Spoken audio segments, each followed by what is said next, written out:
माझी खूप जवळची समज. भाऊनी जालना साखर कारखाना चालू करायला मदत केली. भाऊनी वैयक्तिक जीवनात आणि हमारी बेटी का उत्तर कर दो जरा, बहुत सालों से चल रहा है। 3 बच्चे की माँ है, अभी तक की बात ही नहीं कर रहे हो। वो बोलता कि मेरे को बच्चे दे दो, बच्चे दे दो। तुम्ही नाही करून द्या लागेल।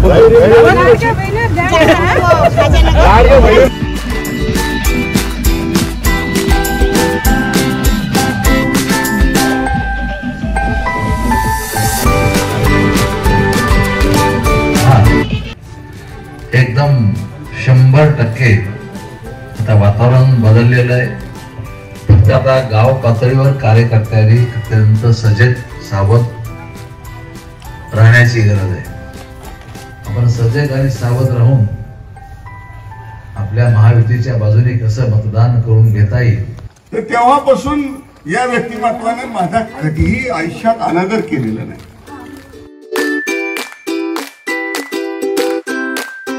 नमस्कार मित्रांनो, आता आपण वरुड इथून निघालो आहे.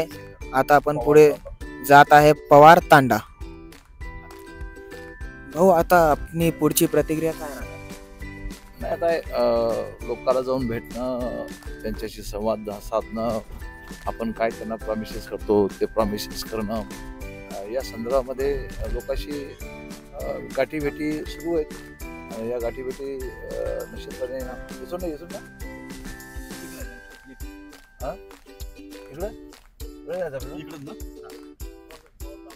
इथं गाठीभेटी घेऊन लोकांशी मदत करणं हा एक भाग त्यातला आहे. आणि मी वाडी तांड्यावर सुद्धा पूर्ण वेळ जातो आणि वाडी तांड्यावरचे लोक 100% आपल्या बाजूने उभा आहे. आता आपलं जेवणचं कसं राहणार? जेवण, अरे जेवण काय, आता तहान भूक सर्व विसरलेलो आम्ही. जेवण अजून काय, सकाळपासून निघालेलं अजून काय पुढे झालं नाही. कुठंतरी एका ठिकाणी बसून कार्यकर्त्याकडे जेवू, कुठंतरी जे घरात असेल ते घेतो मी ते जेवण मागून. प्रचार सभेमध्ये बोलण्याची पहिलीच वेळ, कुठून बोलावं भाऊ काही कळत नाही. पण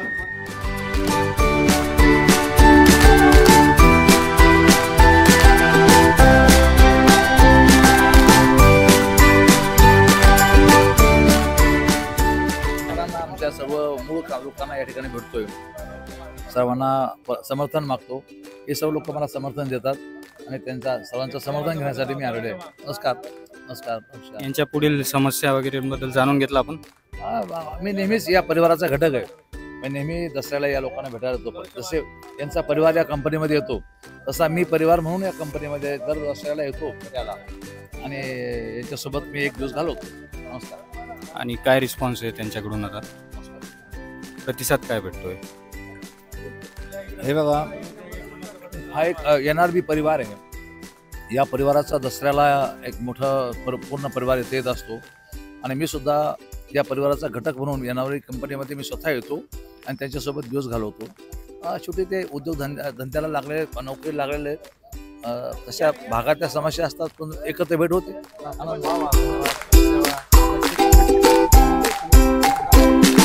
अर्थात आपलं काम आहे त्यांच्याकडून समर्थन मागणं. मतदार म्हणून मतदान करावं असं चांगलं काम आहे.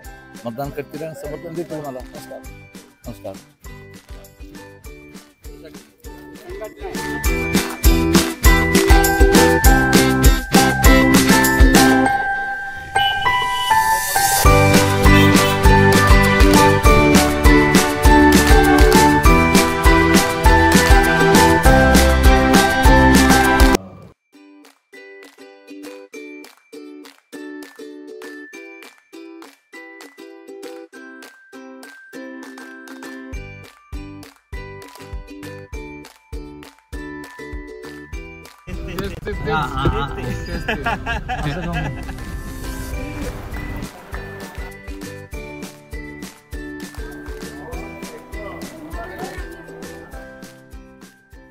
अपने को मंत्रिमंडल में भेजना। संध्याकाळचे 7:30 वाजलेले. पार्श्व डिजिटलचे प्रतिनिधी सकाळी 6:30 पासून खोतकर साहेबांच्या गाडीत सोबत आहे. त्यांची दिवसभराची दिनचर्या आम्ही दाखवण्याचा प्रयत्न करत होतो. तर आता आपण आलेलो चंदनजिरा या भागात. चंदनजिरा या भागात आता गर्दी जमलेली आहे. भाऊ सध्या रॅलीमध्ये गेलेले डोर टू डोर भेटण्यासाठी.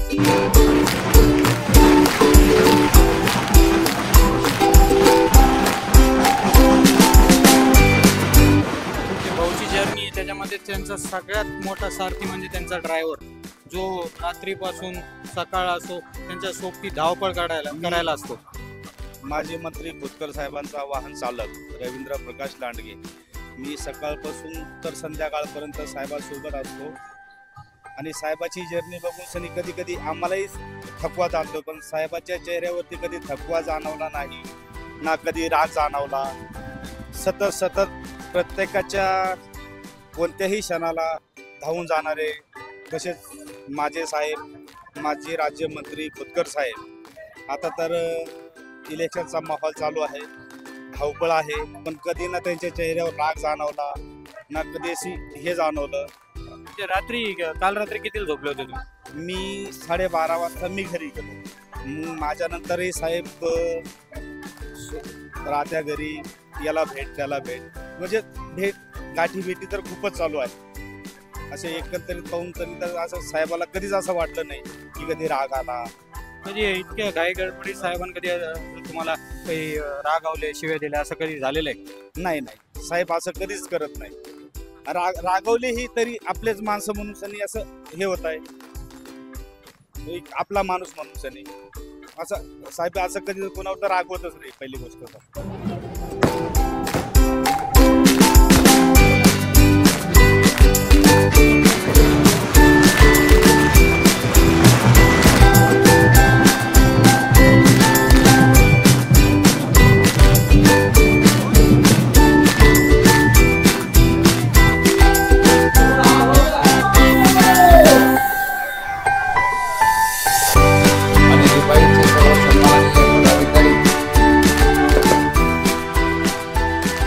चंदन जिरा येथील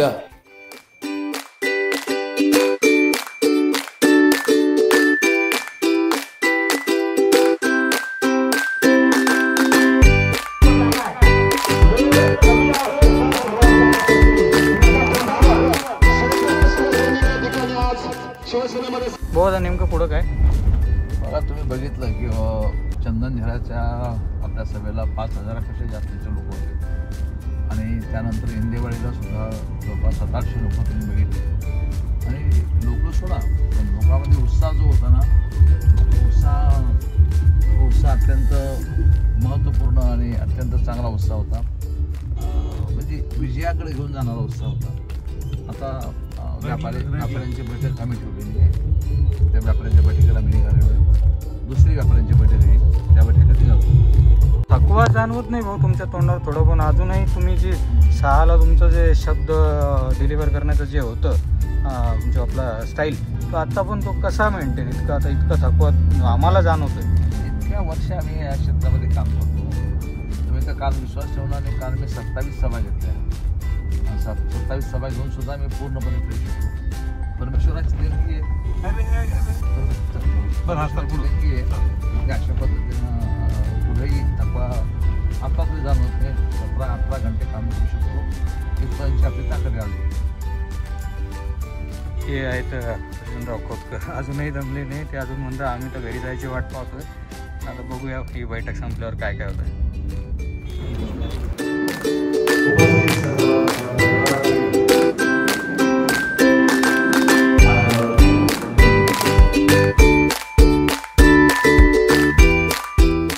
मित्रांनो, आता रात्रीचे 2 वाजलेले आणि खोतकर साहेब कार्यकर्त्यांसोबत बसलेले.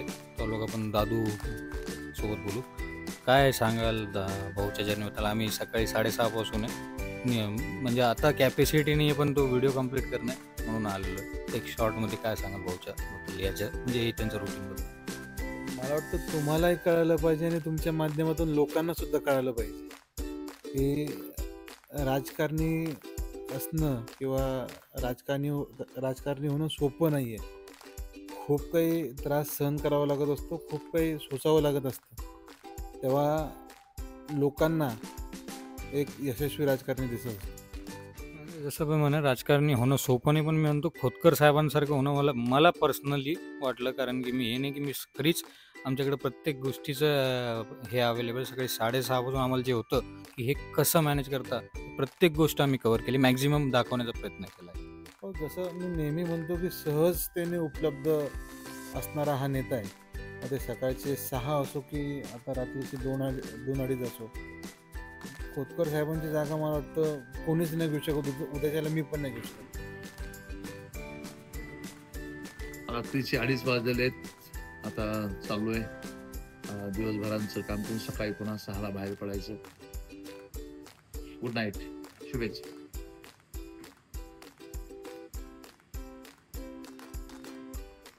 मित्रांनो 2:30 वाजले आणि फायनल गुड बाय की बाबा भाऊ आता आजचा दिवस संपून झोपायसाठी गेले. आणि आम्ही आज जसं दाखवलं आपणास की एका राजकारण्याचं आम्हाला एक हे होतं, कुतूहल होतं की लोकांपर्यंत ही गोष्ट जावी की कसं राजकारणी इलेक्शन टाईम असो का ते दिवस कसं त्यांचा जातो. तर खोतकर साहेबांसोबत मी अन्वेष नागोरी जे आमचे प्रतिनिधी ते सकाळी 6:30 पासून जे त्यांची जर्नी सुरू झाली, तर आता फायनली 2:30 वाजता नॉनस्टॉप ते सगळं सुरू होतं. भाऊंचं म्हणजे एक विशेष बघितलं आम्ही की ते जेवण जे असतं ते डब्बा पण स्वतः घरून आणतात, गाडीतच खातात बऱ्याचदा, कारण वेळ मॅनेज करावा लागतो एक जागेहून दुसऱ्या जागी जाण्यासाठी. कपडे देखील त्यांचे गाडीत असतात, कारण कुठं काही भेट द्यायची काही झालं ते पण तितक्या टाईममध्ये सगळं हे करतात. म्हणजे खरीच आम्हाला आश्चर्य वाटलं, आमची कॅपॅसिटी डाऊन झाली पण भाऊंसोबत एक करणं होतं पूर्ण कंप्लीट. आता हा व्हिडिओ आम्ही तुमच्यासाठी बनवला. बऱ्याच गोष्टी आम्ही कवर केल्या सकाळपासून की छोट्या छोट्या ह्याच्यात की तुम्हाला दाखवण्याचा प्रयत्न केला. अशा बऱ्याच गोष्टी पण होत्या ज्या गुप्त बैठका पण झाल्या होत्या, आम्ही दाखवत नाही आहे कारण ती त्यांची सिक्रेसी पण मेंटेन करावी लागते. तर ही होती अर्जुनराव खोतकर यांची आजची पूर्ण दिवसभराची जर्नी. कसं वाटलं भाऊंचा हा दिवस कसा जातो, या गोष्टी कशा वाटल्या हे नक्की मला कळवा. मी अनुप राठी, हे आहे पार्श्वमी डिजिटल.